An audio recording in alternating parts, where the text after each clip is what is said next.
Hi there, it's Michael Ackerman coming to you from Seattle, Washington, where I am a realtor with Coldwell Banker Bain. Today's video blog is for all you buyers out there, and especially if you are a buyer in a competitive market. In Seattle, it has been a seller's market for the last couple of years. There are way less homes coming on the market than there are buyers moving into the area that want to purchase homes. So there's much more of a demand than there is a supply. And so when a good house comes on the market, there could be 2, 5, 10, 20 offers. So how, as a buyer, can you make your offer more compelling so that the seller picks your offer over the other 39 offers that come in? What a lot of buyers have been doing in this market is they're waiving all of their contingencies. Traditionally, when you have a purchase and sale agreement, you have a number of contingencies. Like if you're getting financing, you have a financing contingency. So if your financing doesn't work out, you get to walk away and get your earnest money back. You have an inspection contingency. These are the two I'm going to talk about today, where you actually get to go and inspect the home and ask the seller to fix any items that you feel need to be addressed prior to closing. The Seattle market has gotten so heated that 99.9% of the buyers are actually pre-inspecting a home. So a buyer finds a home, they go through the home with the inspector of their choice, and they pay for an inspection and inspect the home, and then decide whether the home is in good enough current maintenance shape for them to move forward in making an offer, and then they don't ask the seller to fix anything. But when they submit their offer, they're basically waiving their opportunity to do an inspection since they've already done one. We actually disclose that this buyer has pre-inspected the home and they're fine moving forward buying it as is. This is great to put you at a more competitive edge, because the seller knows that you're not going to come back and ask them to fix major or minor items on the home. If there are major items that are significantly wrong with the home, you might decide as a buyer not to move forward with an offer after your pre-inspection. But that's waiving inspection. Some buyers are waiving their inspections without doing one, which I would never recommend.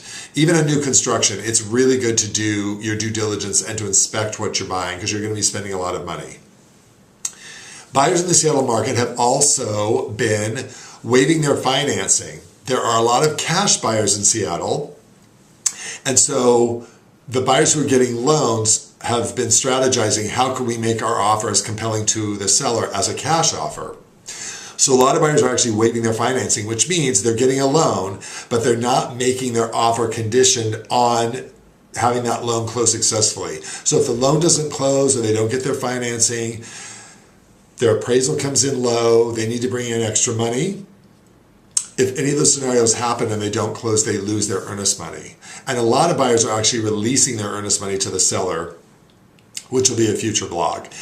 If you're thinking about waiving your financing, make sure that you're approved with a lender that either your real estate agent has a past track record with and knows is going to do a good job, or someone that you've used in the past or a good friend has, just to make sure that you're not just picking a name online, getting approved through, someone that you don't know. If you're going to be waiving your financing, you literally want to make the chances that you're going to lose your earnest money as small as possible. The biggest challenge with waiving financing is if your appraisal comes in short. So let's say you buy a home for $500,000, and that's the agreed sales price. The bank is going to send out an appraiser, he or she, to do an appraisal of the property, to let the bank know, yes, the amount of money that you're loaning this person to buy this home is around equal to what other homes of similar style have been selling for in this area. So it's just a way for the bank to know that they're not loaning you too much money. You'll want to make sure that you have a discussion with your agent when you're filling out your purchase and sale agreement. If you're going to waive that financing, you want to make sure that they run comparable sales for you to show you what has been selling in the area, so that you know if a lot of the comparables are coming out at $480,000 and you offered $500,000, you better make sure that you have that $20,000 to bring in. So let's just say that the appraisal comes in at $480,000. There's a $20,000 gap between the amount that you said you'd pay and the amount of your appraised value. You're going to have to make that up if you've waived your financing contingency. You're going to have to bring in the extra $20,000 to bridge that gap.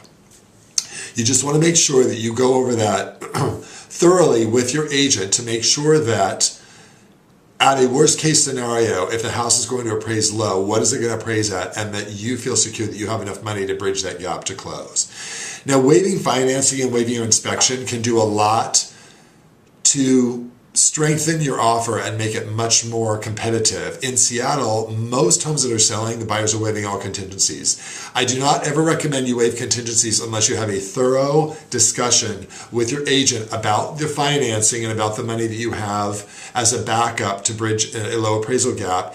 And I really would highly recommend to never waive your inspection on a home unless you've done one. So waiving inspection, waiving financing can go a long way in strengthening your offer, but make sure that you are making educated decisions and not just emotional ones. And make sure that you know everything that you can to make sure that you are making the best decision for you. Work with your agent. All right. Again, this is Michael Ackerman. Thank you for watching. And until we meet again, take care and be well.